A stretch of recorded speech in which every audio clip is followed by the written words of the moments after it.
before the world starts talking to you, before the emails, the expectations, the noise. You need to talk to yourself, and not just with any words, but with power, because the way you start your morning is the way you show up for your life.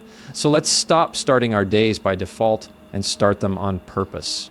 Here are 4 powerful things to tell yourself every single morning to take back control, confidence, and clarity. You wake up, the alarm buzzes, and before your feet even hit the ground, your brain starts downloading every notification, every responsibility, every little thing that might go wrong today. Sound familiar? Here's the truth. Most people wake up and immediately start reacting. Reacting to the phone, reacting to stress, reacting to people's expectations. And when you live in that reactive mode, you're handing over your power before the day has even started. But let me remind you of something simple and powerful. You are in control of your energy, not your circumstances. We don't get to control what's going to happen today. Traffic might be awful. Someone at work might push your buttons. Your plans might get completely derailed. That's life. It's unpredictable. But what we do get to control is the energy we bring into it. We choose how we show up. That's not just motivation talk. It's a daily discipline. Your energy is the thermostat, not the thermometer. You don't just reflect what's happening around you. You set the tone. When chaos walks into the room, you don't have to match it. You can meet it with calm. You can meet it with clarity. You can meet it with the decision that you are going to respond instead of react. Think about that. How many days have been hijacked by something small because we didn't pause to protect our energy? Somebody cuts us off in traffic, and we carry that mood all the way into our meeting. One negative comment online, and we start spiraling. Why? Because we gave away our energy like it was free. But it's not. Your energy is expensive. It costs too much to waste on things that don't build you. This is why telling yourself every morning, if I am in control of my energy, not my circumstances, isn't just a nice phrase. It's a reset button. It reminds you that you are the driver, not the passenger. The outside world might be noisy, but you get to decide what kind of day you're going to have, not because the day is perfect, but because you're grounded. And look, being in control of your energy doesn't mean being fake. It doesn't mean pretending you're not tired or overwhelmed or frustrated. It means you acknowledge those things, but you don't let them run the show. You don't let your emotions do all the talking. You step back, you breathe, and you respond with purpose. Because when you take charge of your energy, you create a buffer between stimulus and response. That's where your power lies. That split second, that moment of choice, that's where you take the wheel. And the more you do that, the more natural it becomes. The calmer you stay, the clearer you think. The clearer you think, the better you lead. Whether you're leading a team, a family, or just yourself through a tough season, that calm energy, it's contagious. People feel it, they trust it. And it starts to shift not just your own life, but the atmosphere around you. But it starts with that morning moment. Before the world gets loud, before people try to tell you who you should be or how you should feel, you tell yourself, I'm in control here. Not of everything, but of something. Of me. Of how I choose to carry this day. Well, and some days, that's all you need. Just enough space to reclaim your ground. Just enough stillness to move forward with peace. Just enough power to respond instead of react. Because when you take responsibility for your energy, you take responsibility for your life. Some mornings, before the sun is even fully up, we already feel behind. Behind on work, behind on goals, behind on expectations we didn't even set for ourselves. We start the day measuring how much we've done or how much we still have to do, and somewhere along the line, we tie that directly to our worth. If we're productive, we feel good. If we're not, we feel like we've failed. But here's the reality that too many of us forget. Your value isn't measured by your productivity. You are not a machine. You're not built just to perform, to produce, to power through. You're a human being, and that already makes you worthy. We live in a culture that tells us to grind, to hustle, to keep pushing until we have nothing left to give, and then to give some more. And don't get me wrong, there's nothing wrong with working hard. There's something beautiful about commitment, discipline, and consistency. But when we attach our identity to what we have do instead of who we are, we lose the ability to rest, to slow down, to be. Some of you feel guilty for taking a break. You can't sit down without thinking about the next task or worrying that you're wasting time. And I get that. But rest isn't lazy, it's necessary. Just like your phone needs to recharge, so do you. and not just to go harder tomorrow, but because you're allowed to simply exist without producing something. You don't have to earn rest by burning out. You don't have to prove your value by being busy. Busy doesn't always mean productive, and productive doesn't always mean fulfilled. We've got a lot of people out here getting things done, checking every box, and still feeling empty. Why? Because deep down, they're chasing something that can't be found on a to-do list: worth. You were valuable before you ever answered an email, closed a sale, met a deadline, or crossed a goal off your board. You had value when you were still, when you were quiet, when you were just being. And you still do. So when you wake up, instead of asking, what do I have to do today to feel good about myself? Try asking, how can I honor myself today no matter what I get done? That shift might feel small, but it's powerful. It changes the way you move. It gives you room to show up without the pressure to perform. We're not supposed to be constantly proving ourselves. Sometimes the most powerful thing you can do is pause, to say, I am enough right now, even in this moment where I haven't accomplished anything yet today. That's not arrogance. That's truth. That's a quiet confidence that doesn't need validation to stand tall. Now, I know some people around you might not understand that. They've tied your value to how much you do for them, how quickly you respond, how much you produce. But their expectations don't get to define your worth. And neither do your own inner critics that tell you you're not doing enough, you are not behind, you are not failing, you are becoming. The real goal isn't to be the most productive version of yourself. It's to be the most present, the most grounded, the most whole. That's what people around you really need. That's what you need. Your presence is more powerful than your performance. And yes, show up. Yes, do the work. Yes, push yourself when you can. But do it from a place of already being worthy, not trying to earn worth with every task, because you are not what you do. We all have those days where it feels like everything is working against us. The plan falls through. The opportunity slips away. The door that looked wide open suddenly slams shut. And in that moment, it's easy to think, why me? Why now? What did I do wrong? We start to see the setback as a sign that we're off course, that maybe we're not cut out for this, or that it's just not meant to be.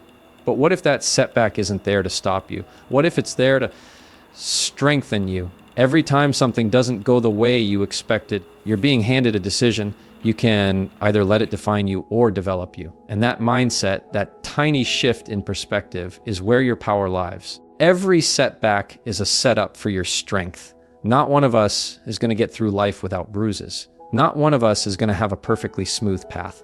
That's not how growth works. Strength isn't built in comfort. It's built in resistance. It's built in those moments when you want to quit, but you don't. When everything says give up, but something in you says, no, keep going. Some of the strongest people didn't get that way because life was easy. They got strong because life wasn't. And they decided to stand up anyway. They took the hit, they regrouped, and they came back with more resilience than they had before. Not because they never struggled, but because they refused to let the struggle steal the lesson. You don't become resilient by avoiding pain. You become resilient by facing it and choosing to keep moving forward.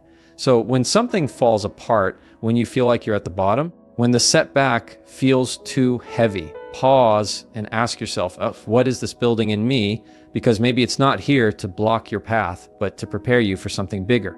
Maybe that closed door is redirecting you to something that's actually aligned. Maybe that delay is giving you time to mature, to grow, to become the person who can handle what you're asking for. Sometimes the thing we think is punishment is actually preparation. It's hard to see that in the moment, I get it. In the middle of pain, clarity doesn't always show up right away, but give it time. Because when you look back, you'll see how some of the hardest seasons shaped you the most. They sharpened your voice. They deepened your compassion. They taught you patience, discipline, humility. Things you don't learn when everything goes your way. This is why we have to stop being afraid of failure. Stop being ashamed of the mess. That failure, it's feedback, that mess, it's material. You can build from it if you don't run from it. And no, I'm not saying setbacks are easy. They're not. But they're not wasted either.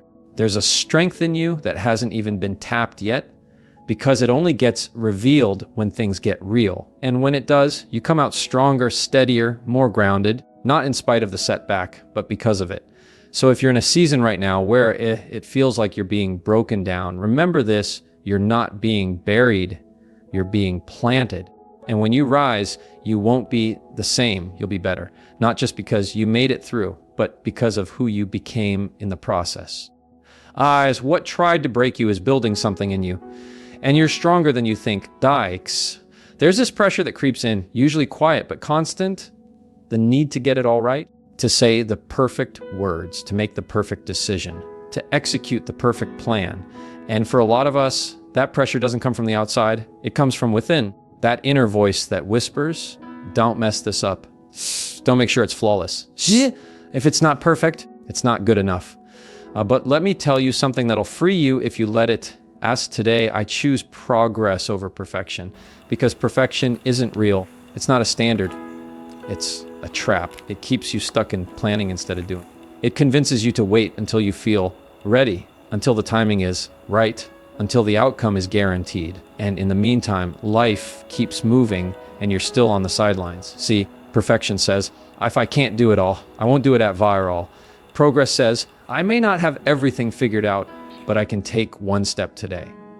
One honest step forward. That's where the power is. Not in the flawless execution, but in the consistent movement. And let's be real, most of the time, that push for perfection isn't about excellence. It's about fear. Fear of failure, fear of judgment, fear of being seen starting small. But you know what's more powerful than looking like you have it all together? Actually doing the work, actually growing, actually showing up imperfectly but honestly. We've got too many people holding back their gifts because they're scared to look messy in the beginning. Too many voices we never hear. Too many ideas that never leave the notebook. Not because they weren't good, but because someone was waiting to be perfect first. Don't let that be you. Some of the most life-changing things you'll do won't be done perfectly. They'll be awkward. They'll be uncertain. You'll stumble. You'll learn in public. And that's okay. That's more than okay. That's real. That's what growth looks like. It's gritty. It's clumsy. It's human. And the truth is, people don't connect with perfection. They connect with progress. They connect with your honesty, your effort, your resilience. That's what inspires.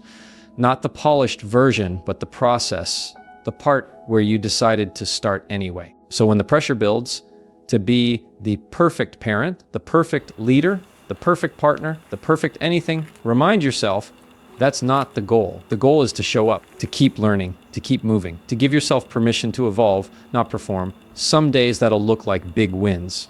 Other days, it'll look like just getting out of bed and choosing not to quit. Both count, both matter. Progress isn't always loud. Sometimes it's quiet.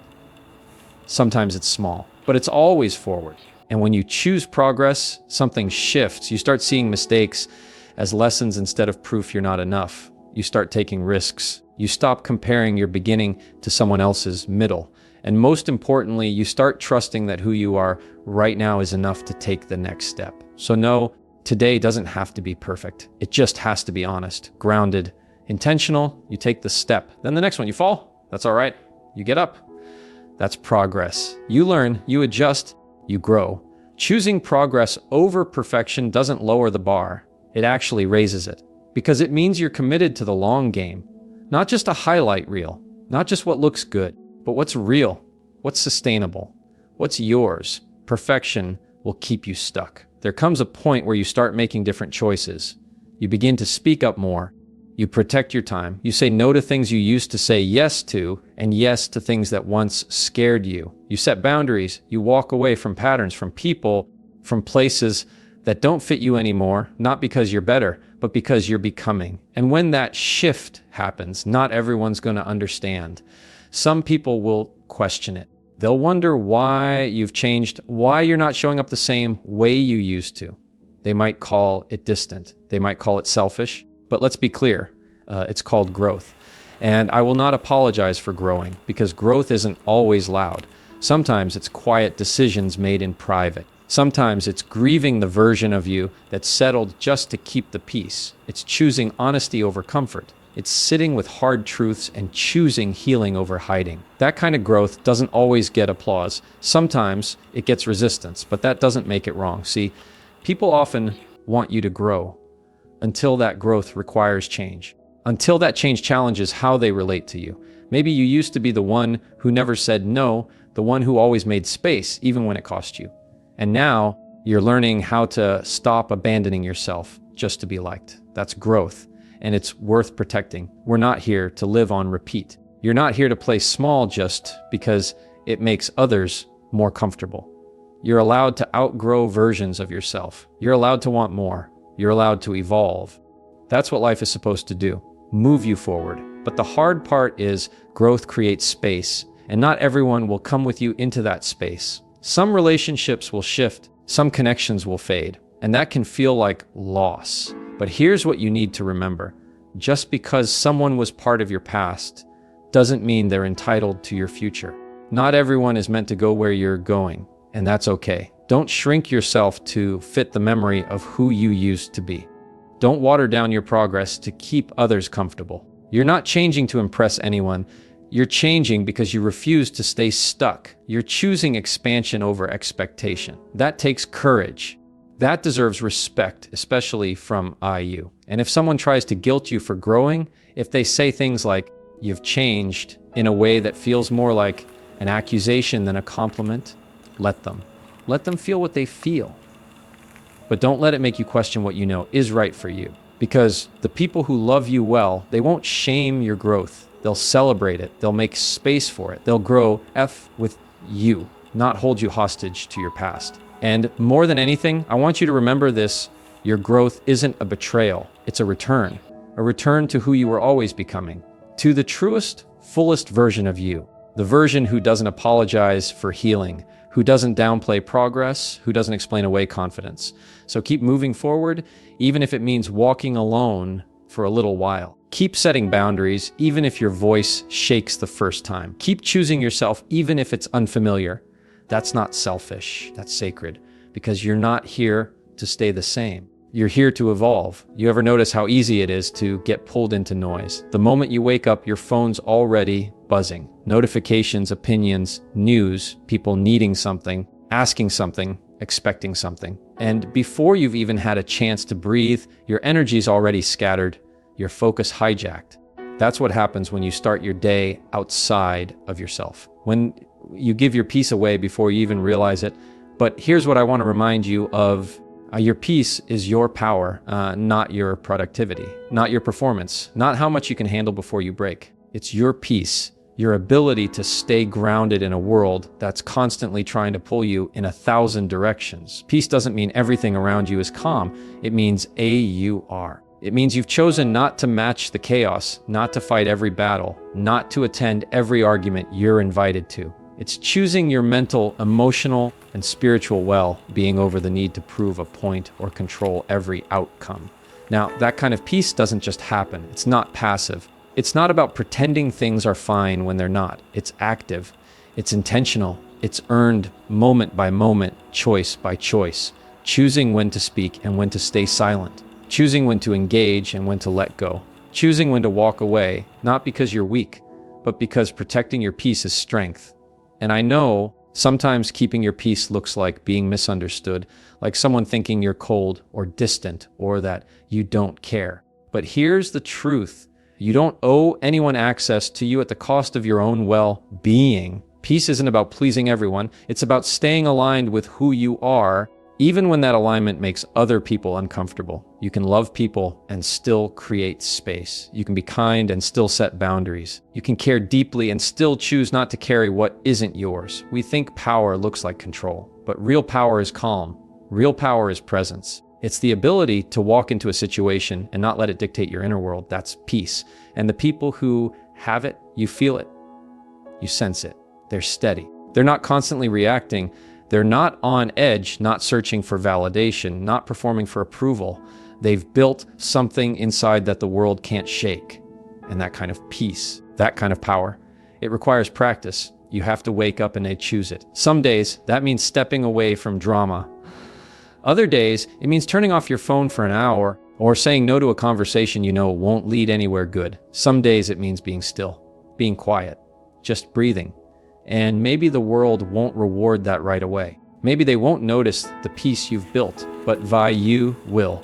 You'll notice it when your mood isn't tied to someone else's behavior. When you stop explaining yourself to people who aren't listening. When you start feeling like yourself again, not the version trying to keep everyone else comfortable. That's the power of peace.